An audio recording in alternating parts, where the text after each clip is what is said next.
Very good morning అండి. ఆంధ్రప్రదేశ్లో ఎన్నికలు కూడా అమలు చేయాలని చెప్పి ఎన్నికల కమిషన్ వారు ఆదేశాలు ఇచ్చారట. కానీ ఈ ఆదేశాలని సంపూర్తిగా అమలు చేసేటువంటి అవకాశమే లేదండి రాష్ట్రంలో. ఆ స్థాయిలో జగన్మోహన్ రెడ్డి ప్రభుత్వాన్ని పైనుంచి కింద వరకు తన ప్రచారంతో తన బొమ్మలతోటి నింపేశాడు. గత 5 ఏళ్లుగా ఈ కార్యక్రమం జరుగుతోంది. 5 ఏళ్లుగా జరిగిన కార్యక్రమాన్ని ప్రభుత్వంలో ప్రతి శాఖలో ప్రతి స్థాయిలో జగన్మోహన్ రెడ్డి బొమ్మ లేకుండా అది నడవదు. 5 ఏళ్ళు జరుగుతుంటే పట్టించుకోకుండా ఎవరు ఏ వ్యవస్థ కూడా ఇప్పుడు ఎన్నికల సమయంలో అబ్బే సీఎం గారు బొమ్మ కనిపించడానికి వీల్లేదు, జగన్మోహన్ రెడ్డి గారు బొమ్మ కనిపించడానికి వీల్లేదు అని చెప్పి ఆదేశాలు జారీ చేయగానే అవి వాటంతనే మాయమైపోతాయా? గతంలో అంటే ఏదో విగ్రహాలు, ప్రభుత్వ ఆఫీసుల్లో ముఖ్యమంత్రి గారి ఫోటో, లేకపోతే కొన్ని వెబ్సైట్లో ఆయన ఫోటో ఇట్లాంటివి ఉండేవి, వాటిని తొలగించేవాళ్ళు. ఇప్పుడు అట్లా కాదండి.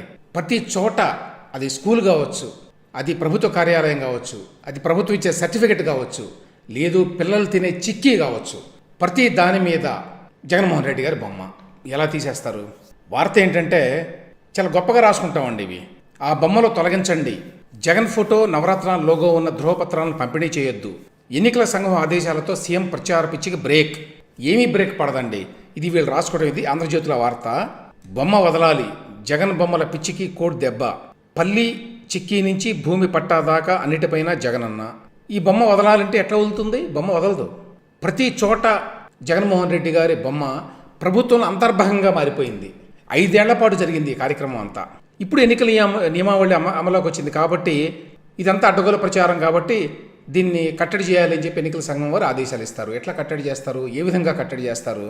ఒక ఎగ్జాంపుల్ ఏంటంటేనండి, ఏ స్థాయిలో జరిగింది ఈ ప్రచారం అంటానికి, ఏ స్థాయిలో ప్రభుత్వంలో జగన్మోహన్ రెడ్డి అనే వ్యక్తి మధ్యయుగాల్లో రాచరికం చేసినట్టుగా ఎట్లా చేశాడు.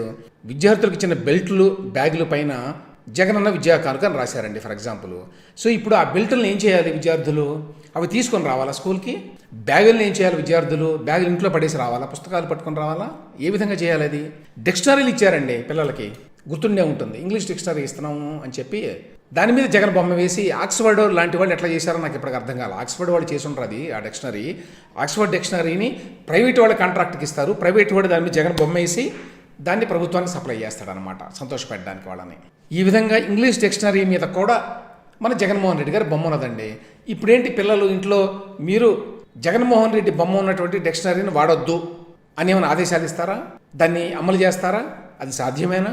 పిల్లలకు అందిస్తున్న కోడిగుడ్ల పైన కూడా జగనన్న గోరు ముద్ద అని చెప్పి దాని మీద రాసి దాని మీద బొమ్మ కూడా వేశారండి. విచిత్రంగా కోడిగుడ్డు మీద జగన్ బొమ్మ ఉన్నది. చాలా ఫోటోలు కూడా వచ్చినాయి గతంలో. దాన్ని ఎట్లా చేస్తారు? ఇప్పుడు అవన్నీ సప్లై అయ్యి ఉన్నాయట ఆల్రెడీ గవర్నమెంట్లో. ఒకటి. రెండవది, గత 5 ఏళ్ళుగా జరుగుతోంది కదా ఇది. అంటే ఇప్పటికిప్పుడు తీసేస్తే మాయమైపోతుంది అది. 5 ఏళ్ళుగా జరిగినటువంటి ప్రచారానికి ఎవరు బాధ్యులు? ఏ వ్యవస్థ అసలు బాధ్యత వహిస్తుంది మన ప్రజాస్వామ్యంలో? బైజూస్ కంటెంట్ తోటి విద్యార్థులకి ట్యాబులు ఇచ్చారు. ఈ ఇచ్చిన ట్యాబ్ మీద కూడా జగన్మోహన్ రెడ్డి గారి బొమ్మ ఉంటుంది. ఇప్పుడు ఏం చేయాలి దాన్ని? ఆ ట్యాబులని వెనక్కి తీసుకుంటారా? ఆ ట్యాబులు ఆ ఇళ్లలో ఉంటాయి కదా, పిల్లలు వాడతారు, పెద్దవాళ్ళు చూస్తారు కదా. ఇట్లా ప్రతి దాని మీద జగనన్న గోరుముద్ద, విద్యా కానుక, వీటితో పాటుగా అసలు స్కూల్స్ మీద పెయింటింగ్లు వేశారు కదా, దాని మీద కూడా జగన్మోహన్ రెడ్డి బొమ్మలు ఉన్నాయండి. ప్రతి గ్రామ సచివాలయం మీద జగన్మోహన్ రెడ్డి పార్టీ కలర్స్ ఉన్నాయి, ఆయన బొమ్మలు ఉన్నాయి. వాటిని ఎట్లా తీస్తారు? ఎన్ని వందల కోట్ల రూపాయలు అవుతుంది అవన్నీ కూడా ఆ పెయింట్స్ మళ్ళీ తీసేయడానికి? గతంలో చెప్పారు ఎప్పుడో పార్టీ రంగులు వేశారు, వాటిని తొలగించడానికి 1200 కోట్లు 2000 కోట్లు అయిందన్నారు. అయినా కూడా మళ్ళీ ఇప్పటికీ అనేక చోట్ల ఉన్నాయి అవి. ఇక స్కూల్స్కి అయితే చెప్పే పనే లేదు. నాడు నేడు పేరుతోటి రంగులు వేశారు. ఆ రంగులు అధికార పార్టీ రంగులు వేశారు. అలాగే గతం ప్రభుత్వం కట్టినటువంటి ఇళ్ళు ఏవైతే ఉన్నాయో, కేంద్ర ప్రభుత్వ పథకం కింద కట్టిన ఇళ్ళు, ఆ ఇళ్ళు అన్నిటికీ కూడా వీళ్ళు తమ పార్టీ రంగులు వేసుకున్న విషయం కూడా అందరికీ తెలుసు. వైఎస్ఆర్సీపీ రంగులు. వాటన్నింటిని ఎట్లా తొలగిస్తారు? వాటన్నిటికీ రంగులు మార్చడం సాధ్యమేనా? ఇప్పుడు మహిళా శిశు సంక్షేమ శాఖ పరిధిలో ప్రతి నెల 17 లక్షల మంది గర్భిణులు, బాలింతలు, చిన్నారులకి బెల్లం పొడి, రాగిపిండి, బియ్యం వీటితో కూడినటువంటి ప్యాకెట్లు ఇస్తారట. ఆ ప్యాకెట్ల మీద కూడా జగనన్న బొమ్మ. ఈ స్థాయిలో ఉంటే ప్రతి చోట చివరికి ధృవీకరణ పత్రాలు, అది కూడా తెలుసు మనకి, కుల ధృవీకరణ పత్రం, ఆదాయ ధృవీకరణ పత్రం, వాటి మీద కూడా జగన్మోహన్ రెడ్డి బొమ్మ వేసి, చివరికి ప్రజల ఆస్తుల మీద కూడా జగన్మోహన్ రెడ్డి బొమ్మ వేస్తే దాని మీద ఎవరో కోర్టుకు వెళితే, హైకోర్టు వారు ఈ మధ్య ఏం కామెంట్ చేశారండి? మీకు నష్టం ఏంటి? సీఎం బొమ్మ వేస్తే మీకు నష్టం ఏంటి అని ఆ బెంచ్ వారు అడిగారు. అది ఇప్పటికీ కూడా నేనైతే జీర్ణించుకోలేకపోతున్నా. ఏ విధంగా ఒక హైకోర్టు న్యాయమూర్తులు, ఒక బెంచ్ వారు ముఖ్యమంత్రి బొమ్మ వేస్తే ఏమైంది? మీ ఇంటి మీద ముఖ్యమంత్రి బొమ్మ వేసుకుంటాడు, మీ ఆస్తుల మీద ముఖ్యమంత్రి బొమ్మ వేసుకుంటాడు, ఏంటి నష్టం మీకు అని అడిగితే, మీ కుల ధృవీకరణ పత్రం మీద ఇప్పుడున్న సీఎం బొమ్మ ఎప్పటికీ ఉంటుంది మీ జీవితకాలం, ఏంటి నష్టం అని ఏపీ హైకోర్టు అడిగిందంటే ఇక ఏ వ్యవస్థ మిగిలిందండి? ఇంక ఇప్పుడు వచ్చి ఈ డ్రామాలు ఎందుకు? ఎన్నికల కోడ్ అమలు చేయండి, ప్రతి చోట కూడా అధికార పార్టీకి మరి అడ్వాంటేజ్ లేకుండా అన్ని చోట్ల కూడా తీసేయండి. ఎట్లా తీసేస్తారు?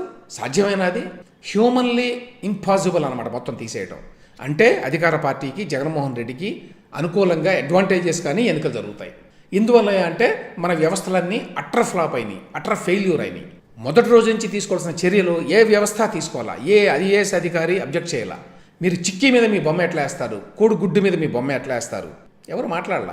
సో ఫలితం ఏంటి అంటే ఇవాళ మొత్తం ఈ ఎన్నికల ప్రక్రియ అంతా కూడా దాని ఇంటిగ్రిటీ ఈజ్ అండర్ క్వశ్చన్ అండి. ఇంటిగ్రిటీ ఏముంటుంది ఎన్నికలకి?